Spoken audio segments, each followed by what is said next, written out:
Taste the Daily. Karur மாவட்டம் குளித்தலை அருகே அடிப்படை வசதிகளை கூட திமுக அரசு செய்து தரவில்லை என புகார் எழுந்துள்ளது.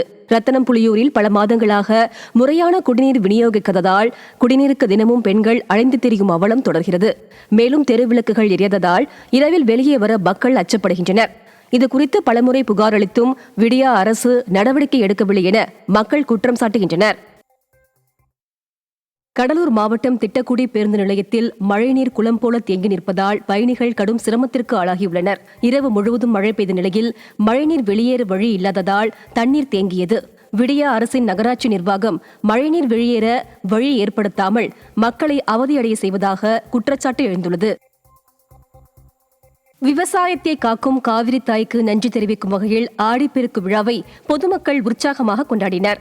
தஞ்சாவூர் மாவட்டம் கும்பகோணம் காவிரி படித்துறையில் பெண்கள் வாழை இலையில் பழம், பூ, மஞ்சள் கயிறு உள்ளிட்டவற்றை வைத்து காவிரி தாய்க்கு வழிபாடு நடத்தி தாலி பெருக்கும் விதமாக ஒருவருக்கொருவர் மஞ்சள் கயிறு மாற்றி அணிந்து கொண்டனர். இதேபோல் திருவாரூர் கமலாலய குளம், ஓடம்போக்கையாற்றின் கரை, திருச்சி மாவட்டம் உசிறியில் காவிரி படித்துறை, ஈரோடு மாவட்டம் பவானி கூடுதுறையில் ஏராளமானோர் ஆடிப்பெருக்கு விழாவை உற்சாகமாக கொண்டாடினர்.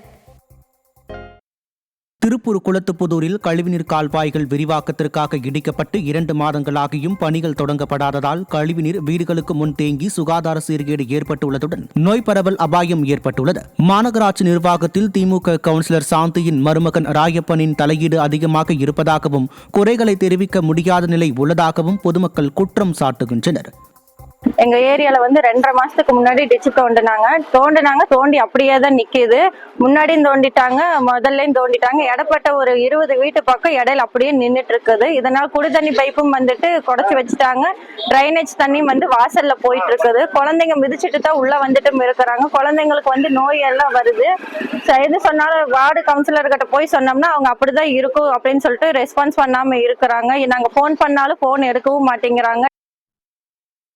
செக் மோசடி வழக்கில் நாமக்கல் மாவட்டம் பொத்தனூர் ஊராட்சி மன்ற துணைத் தலைவருக்கு 6 மாதம் சிறை விதிக்கப்பட்டுள்ளது.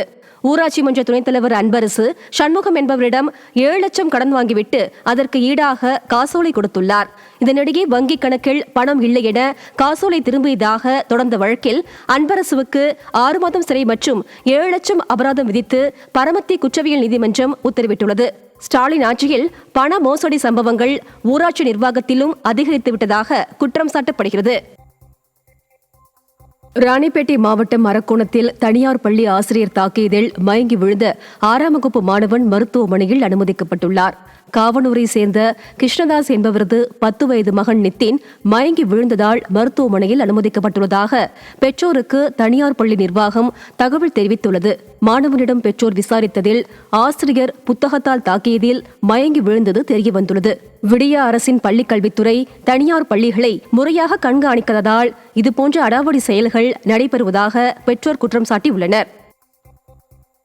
சேலம் மாவட்டம் ஆத்தூர் பேருந்து நிலையத்தில் குளம் போல் தேங்கியுள்ள மழைநீருடன் கழிவுநீர் கலந்து துர்நாற்றம் வீசுவதோடு தொற்று நோய் பரவும் அபாயம் ஏற்பட்டுள்ளது. பேருந்து நிலையத்தில் பயணிகள் அமருமிடம், பேருந்து நிறுத்துமிடம் உள்ளிட்ட பகுதிகளில் தேங்கியுள்ள தண்ணீரை அகற்ற நகராட்சி நிர்வாகம் நடவடிக்கை எடுக்கவில்லை என பயணிகள் வேதனை தெரிவித்துள்ளனர். திறனற்ற ஸ்டாலின் அரசு நிர்வாகத்தால் மக்கள் நோய் தொற்றுக்குள்ளாவதாக குற்றம் சாட்டப்படுகிறது. சிவகங்கை மாவட்டம் காரைக்குடி காமராஜர் நகரில் அதிமுக 27வது வார்டு கவுன்சிலர் கழிவுநீர் கால்வாயை சுத்தம் செய்தார். மழை காரணமாக அடிக்கடி கழிவுநீர் கால்வாயில் அடைப்பு ஏற்பட்டு குடியிருப்புகளில் மழைநீர் நுழைவதாக கூறப்படுகிறது. இதனை கண்டு கொள்ளாமல் ஸ்டாலின் அரசின் மாநகராட்சி நிர்வாகம் மெத்தனமாக இருப்பதை அடுத்து அதிமுக கவுன்சிலர் பிரகாஷ் மக்களுடன் சேர்ந்து கழிவுநீர் கால்வாயை சுத்தம் செய்தார். கள்ளக்குறிச்சி மாவட்டம் திருக்கோவிலூரில் சாலை ஓரமாக அமைந்துள்ள மீன் கடைகளால் துர்நாற்றம் வீசுவதாக பொதுமக்கள் குற்றம் சாட்டியுள்ளனர். ஆடிப்பெருக்கை ஒட்டி 5 முனை சந்திப்பு மற்றும் ஏரிக்கரை மூலை பகுதியில் உள்ள மீன் மற்றும் இறைச்சி கடைகளில் கூட்டம் அலைமோதியது. திறனற்ற ஸ்டாலின் அரசு மாநகராட்சி நிர்வாகம் தனியாக மீன் மார்க்கெட் அமைக்காததால் மீன் கடைகளில் இருந்து வெளியேறும் கழிவுநீரால் நோய் தொற்று ஏற்படும் அபாயம் ஏற்பட்டுள்ளதாக பொதுமக்கள் குற்றம் சாட்டியுள்ளனர். திருவள்ளூர் அருகே கல்லூரி மாணவன் இறப்பில் மர்மம் இருப்பதாக கூறி உறவினர்கள் மறியல் போராட்டத்தில் ஈடுபட்டனர். திருநின்றவூரைச் சேர்ந்த பிகாம் மாணவர் விஜயகுமார் கடந்த 25ஆம் தேதி காணாமல் போன நிலையில் அவரது உடல் ரயில் தண்டவாளத்தில் துண்டு துண்டாக கிடந்துள்ளது. இதுகுறித்து ஒரு வாரம் கழித்தே தங்களுக்கு ஏவல் துறை தகவல் தெரிவித்ததாக குற்றம் சாட்டிய உறவினர்கள் அவரது மரணத்தில் மர்மம் இருப்பதாக கூறி ஸ்டாலின் அரசிற்கு எதிராக மறியல் போராட்டம் நடத்தினர். கைவிடப்பட்ட கல்குவாரிகளில் குப்பை கொட்டும் திட்டத்தை கைவிடக் கோரி பெருந்துறை அதிமுக எம்எல்ஏ ஜெயக்குமார் திருப்பூர் ஆட்சியரிடம் மனு அளித்தார். திருப்பூர் மாநகராட்சி கைவிடப்பட்ட கல்குவாரிகளில் குப்பைகளை கொட்ட திட்டமிட்டுள்ள நிலையில் எம்எல்ஏ ஜெயக்குமார் தனது தொகுதிக்குட்பட்ட மொரட்டுப்பாளையம், பெரியபாளையம் ஊராட்சி கல்குவாரிகளில் குப்பை கொட்ட கூடாது என ஆட்சியரிடம் மனு அளித்தார். ஸ்டாலின் அரசின் நகராட்சி நிர்வாகத்தின் முடிவால் நிலத்தடி நீர் பாதிக்கப்படும் என குற்றம் சாட்டப்படுகிறது. நீலகிரி மாவட்டம் தேவர்சோலையில் அராஜகமாக செயல்படும் பேரூராட்சி துணைத் தலைவர் மீது நடவடிக்கை எடுக்க புகார் அளிக்கப்பட்டுள்ளது. காங்கிரஸை சேர்ந்த தேவர்சோலை பேரூராட்சி துணைத் தலைவர் யூனிஷ் பாபு முறையான அனுமதி பெறாத வழித்தடத்தில் மினி பேருந்தை இயக்குவதாகவும் இதனால் தங்களின் வாழ்வாதாரம் பாதிக்கப்படுவதாக ஆட்டோ மற்றும் வாடகை கார் ஓட்டுநர்கள் வேதனை தெரிவித்துள்ளனர். இதுகுறித்து பலமுறை புகார் தெரிவித்தும் ஸ்டாலின் அரசு நடவடிக்கை எடுக்கவில்லை எனவும் அவர்கள் கவலை தெரிவித்துள்ளனர். பற்றி பேசும்போது அவர் தேவர்சோலை வைஸ் சேர்மேன், காங்கிரஸோட வைஸ் சேர்மேன்.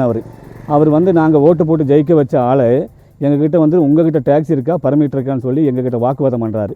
மக்களுக்கு சேவை பண்ணுற ஆள் மக்கள்கிட்டே எதிர்ப்பு தெரிவித்து இந்த மாதிரி எங்கள் வயிற்றில் அவர் அடிச்சிட்டு இருக்காரு. அதனால் பின்ன தமிழக அரசு உடனடியாக இதுக்கு அந்த வாகனத்தின் பர்மிட்டை ரத்து செய்ய கோரி நாங்கள் இந்த ஆட்டோ ஓட்டுநர் சார்பாக நாங்கள் கேட்டுக்கொள்கிறோம்.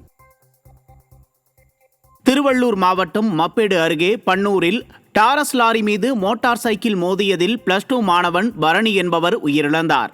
அவருடன் இருந்த ஹேம்நாத் காயமடைந்தார். லாரியை முந்த முயன்றபோது வாகனம் சாய்ந்து கீழே விழுந்த நிலையில் பின்னால் வந்த லாரியின் சக்கரத்தில் சிக்கி பரணி பரிதாபமாக உயிரிழந்தார்.